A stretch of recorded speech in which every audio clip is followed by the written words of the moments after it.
मैं Hindustan Unilever company में operator का काम करता हूँ।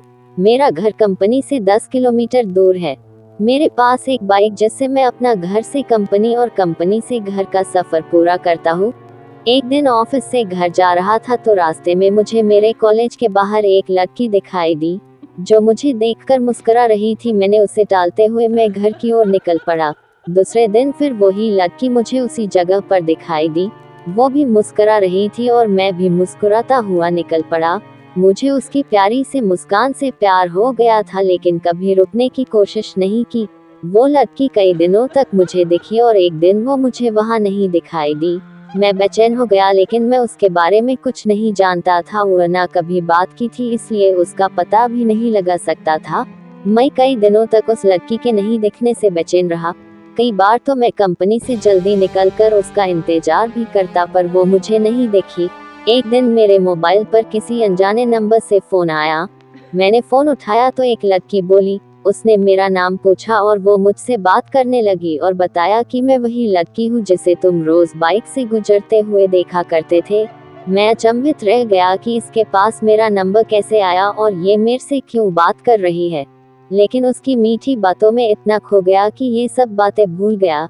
एक दिन उसने मुझे कॉलेज के बाहर मिलने के लिए बुलाया। मैं और मेरा दोस्त हम दोनों बाइक पर उससे मिलने को गए, क्योंकि कभी मैं लड़की से अकेले नहीं मिला था तो घबरा रहा था।